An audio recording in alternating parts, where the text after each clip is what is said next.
আজ আমাদের বাড়িতে পিঠে পার্বণ। আজ একেবারে শিলনোড়ায় চালের গুঁড়ো তৈরি করে তারপর সেই চালের গুঁড়ো দিয়ে বানাবো তালের পোড়া পিঠে আর পুর পিঠে।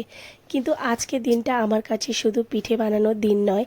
আমি চাই আমার মেয়ে বড় হয় যেন শুধু আধুনিক জীবনটাই না চেনে, সে যেন নিজের শিকড়টাকেও চেনে।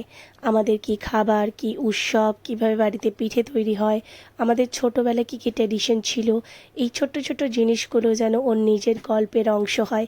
তাই ও এখন ছোট, কিছুই বুঝতে পারছে না, তবুও আমি চাই ও আমার পাশে থেকে এইগুলো দেখতে দেখতে বড় হোক।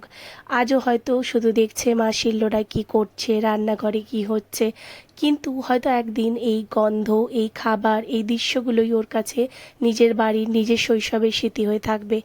মা হওয়ার পর বুঝেছি ট্র্যাডিশন শুধু নিজের জন্য ধরে রাখা নয়, কখনো কখনো পরের প্রজন্মের হাতে তুলে দেওয়াও আমাদের একটা দায়িত্ব। আর আমি চাই আমার মেয়ে জানুক সে কোথা থেকে এসেছে, তার মায়ের ছোটোবেলা কেমন ছিল, আমাদের খাবার আর উৎসবের গল্পগুলো কী। আজ তাই পিঠে বানানোর পাশাপাশি আমি হয়তো একটা ছোট্ট স্মৃতিও তৈরি করছি। রান্নাঘরটা একটু এলোমেলো হবে, সময়ও একটু বেশি লাগবে, কারণ ও আমার পাশে আছে, কিন্তু এই মুহূর্তগুলোর জন্য একটু এক্সট্রা সময় আমার কাছে একদম মুহূর্তের। কারণ পিঠে শেষ হয়ে কিন্তু নিজের শিকড়ের সঙ্গে তৈরি হওয়া এই ছোট্ট কানেকশানটা ওর সঙ্গে থেকে যাবে। এইভাবেই হয়তো এক প্রজন্ম থেকে আরেক প্রজন্মের ট্র্যাডিশন বেঁচে থাকে।